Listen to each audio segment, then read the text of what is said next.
The case that really woke me up to this occurred in 2003 in the city of Calgary, where I grew up. It was called Operation Relaxation. I don't know who comes up with these names, but someone needs to go to get a marketing class or something.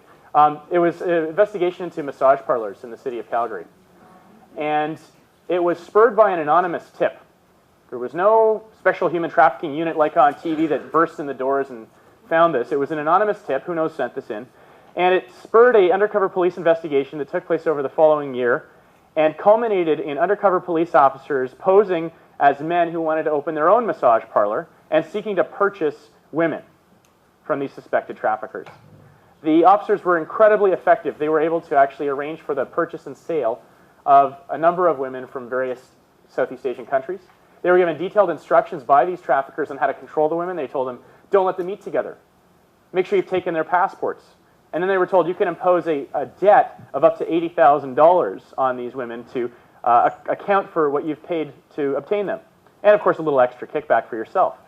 So it was a very clear-cut system that was used. A phony massage therapy clinic in Richmond, BC, just down the road from where I now live in Vancouver, was used. It was a laser printer printing off certifications. It's nothing more than that. There was no real legitimate business or training programs there. Fraudulent BC driver's licenses were used. And these people were brought to Vancouver, Calgary, and police believe here to Toronto. In the end, up to 43 victims were identified by police, all certified by this phony massage therapy clinic, and all under various degrees of control, some with using that debt bond and threats against their families, others physical violence involved. At the time, there was nothing in place to provide those victims with support. They were in Canada, many of them now illegally, having overstayed their work visas to be massage therapists. They were here on student visas, which had expired. And the majority of them, when the immigration system now gets a hold of them, they're criminals. They're in Canada illegally, they're going to immigration detention, and they're on the fast track for deportation. And that is exactly what we found happened to these victims of modern-day slavery. But what did we do in response to this? We're a non-governmental organization, deeply concerned that we're not able to actually have an impact on this issue when in our own city of Calgary, where I was growing up and raising funds and talking about how do we end human trafficking in Cambodia, and then this case breaks and we're detaining and deporting victims. So we had to deal with this. And what we did over the period of the following years is looked at, well, first of all, what was Canada actually obliged to do? Not what did we think was the right thing. Okay? And I want to make this point really clear. It's one thing to make a moral argument or an argument grounded in social justice, and those are critical. They give us the reason to act. But governments are far more persuaded oftentimes by pointing out the obligations that they owe, because you can hold someone accountable for an obligation or a commitment. Okay? It's much more difficult to hold them responsible for not treating people fairly or another more nebulous but important principle. And so what we found is Canada had already signed an international agreement called the Palermo Protocol. It's a UN treaty signed by over 115 countries.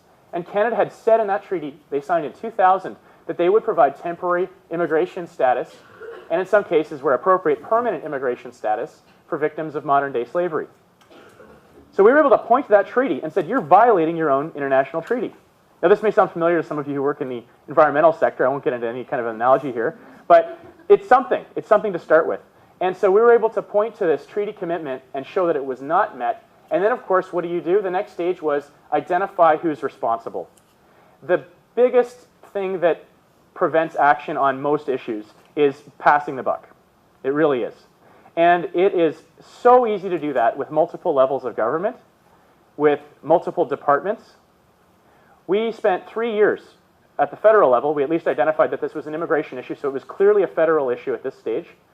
Trying to figure out, was it the Justice Minister? Would it be the Foreign Affairs Minister? Would it be the Immigration Minister? Who's going to take responsibility? We then found out there was a 25-member government department working group that supposedly dealt with the problem. 25 departments. Most of the time, it was not the same person showing up from the same department. We got minutes through an access to information request, which is another great tool to use. For the great fee of $5, we were able to get a copy of the meeting minutes and agendas of that committee for a 6-year period. Now, it wasn't easy, but we got them for $5. Right? This is a great tool for organizations to get, again, information and again, ammunition to use. We were able to show that they hadn't dealt with this. It hadn't actually come on their agenda, so the buck stops getting passed.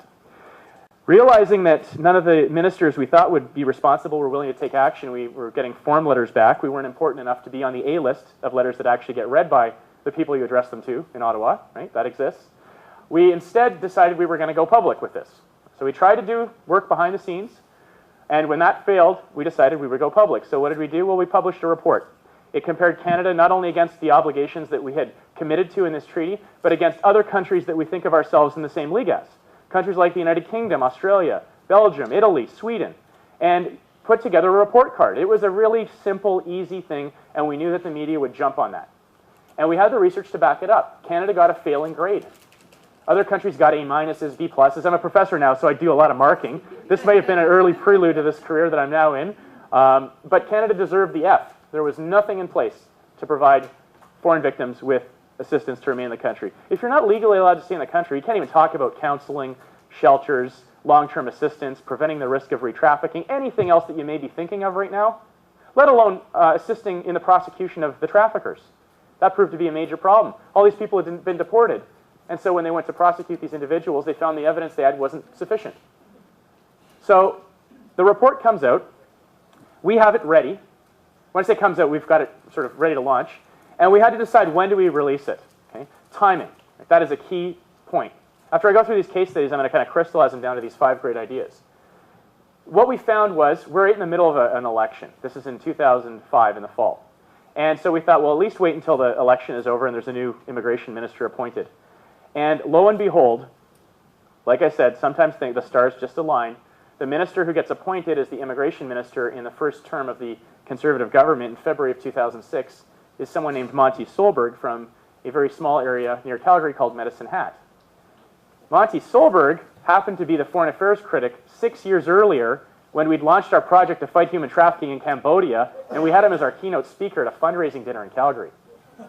Do you see how this stuff happens? It was just a matter of kind of networking and talking, and the people who are in opposition today are the government of I won't say tomorrow, but the months and years to come, and they really are. And there are career politicians who will be in this game for a long time. Get to know them. Get to know who they are. Take the partisan politics out of it. I mean, you may have an affiliation yourself, but you need to be able to work with all political stripes. So what that meant is we had a cabinet minister who was in a position of authority, who knew who we were, who knew that we were credible, who would at least we could get a phone call through to. But basically, you see the report come out 2 months later. We have the minister signing off on temporary resident permits for trafficking victims in Canada, including access to interim federal health care, emergency counseling, and that route is established in May of 2006, 2 months after that report comes out. Okay? That's timing. We're not the first organization that suggested this. The Canadian Council for Refugees has been doing amazing advocacy work on this issue for years. We're able to, build on that. Okay? But it's just the right time, the right place, the right minister, and a lot of media attention because people were concerned about this issue. Maybe it was a slow news day, I don't know. Things happen for a reason, and at some point, if you're there and prepared to take that action, that's when things can happen.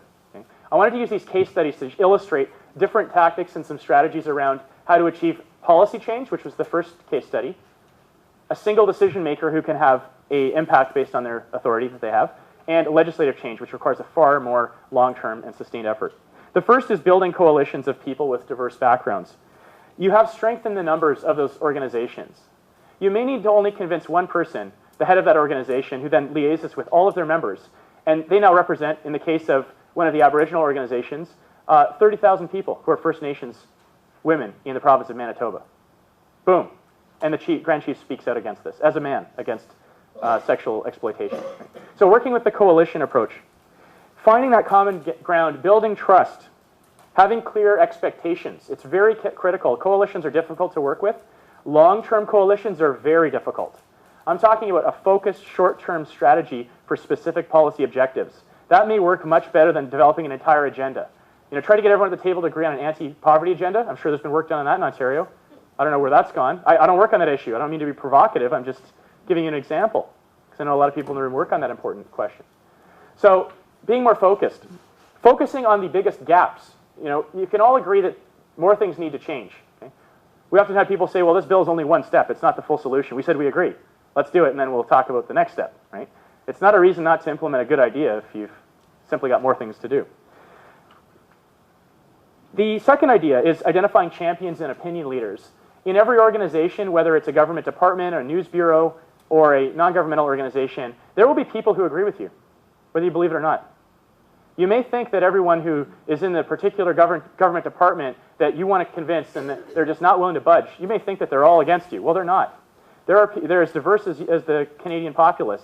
And I've seen that firsthand, and I've been told that from a number of public servants who've confidentially said, you know, keep going. You know, we're trying to get a briefing note up on this, and every time you speak about it, we can say this issue is coming higher on the political radar. We need to deal with it. Here's some ideas.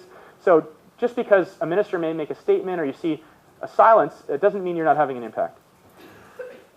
Stay in touch with the people you meet. Again, that example I gave of Minister Solberg, who was a backbench member of Parliament in opposition, he was in a portfolio loosely related to the topic. You know, we began to educate him about that early on, and so when the time came, it was ready. It wasn't the first time he heard your name or your voice.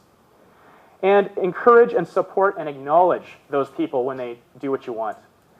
I can tell you one of the most frustrating things from having been inside government for a small amount of time is where an organization would come forward with, you know, 3 ideas.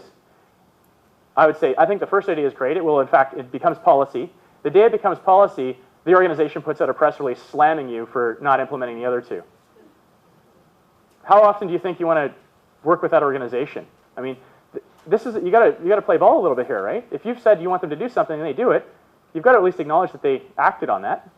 Now, you might say that it's just a first step, but that's better than some of the very negative stuff that you often see. So being able to acknowledge and support those individuals when they do act on your ideas.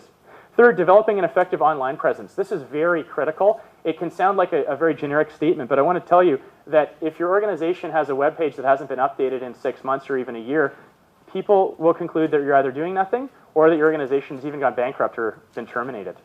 They really believe that what you're doing in the real world must be reflected online. So what I recommend is, you know, your website needs to obviously go through updates and that, but we always have a blog on any, you know, type of campaign or issue on my own personal website. It can be updated every day, and whenever there's something new going on the issue, on my own work on the problem, boom, it's up there. So every time someone goes back, there's new content, and it becomes a bit of a resource. And then, of course, most of the website is static. It just stays there, and you update it every few years. The combination of those things is really critical. Having a Facebook site, I'm sure you've thought about this for your causes. I think it's just one part of the puzzle. Certainly, there's some people that will use it. We found it was very effective in the campaign around that private members bill. We would send a sort of flash alert to all the members of the group, which numbered in the hundreds and then I believe in the low thousands now, and said, we need you to email this senator tomorrow morning, and this is what our message is. Someone who wakes up in the morning on the way to go to a committee hearing and has 200 emails about support this bill, and here's why I believe it's important, that has an impact. Don't kid yourself. It absolutely does. And Facebook allows you to have that immediate impact. The Google Alerts thing, how many people use Google Alerts? Some people do? Okay, this is a really effective way. It's free. It's basically making Google your news monitor. We used to have like whole departments to do this in government. We still have some of them. Google Alerts can do it free and cheaply, not to mention any budget cutting ideas or anything. That's part of the big discussion right now. But it's a really quick way. Anytime there's a story anywhere in the world about human trafficking, it comes up on my iPhone. And so I know what's going on, and that way you can identify people who support you that you may not have even known. I think the days of organizations blanketing press releases are certainly over if they ever did work. Media is stretched thinly, but they don't just take the release and publish it. And if you send out, you get a reputation for not sending out newsworthy press releases, they get deleted before they're even open. So our strategy all along has been to really be very focused in, if you ever send out a news release, making sure it has a very clear newsworthy component to it. And your organization should invest in its spokespeople. Make sure they get the media training they need. It's not easy. Some of the quotes that you'll see come out of articles, you may give a half-hour interview, one quote comes through. How do you know if it's the quote you wanted or one that you didn't? So getting media training for your people is really important, and there's a lot of ways to do that. The other point is letters to the editor. Those do get read. Responding to a story after the fact is okay. Rarely are you going to see a news story and then you respond with a press release and your press release gets reported. Usually it's done by that point. And so what you want to be is on the list. You want to be on the list of people who comment on that issue. And the way to do that is to start out with contacting reporters who write on those issues. You should know the names of the reporters of people who report on that issue in your city. It shouldn't be a question, right? You should know exactly who the person is. In the Vancouver Sun, someone like Daphne Brahman, who wrote a book about these broader problems.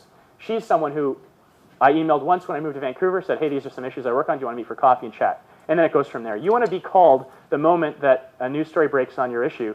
You're able to then comment and get your own agenda as part of that news story. That's very, very helpful. The final idea is be prepared to act at key moments of change, and that's where I want to end today. You don't actually know when the timing is going to be right for your great idea to actually finally get implemented, or what role you may play, or how small it may be.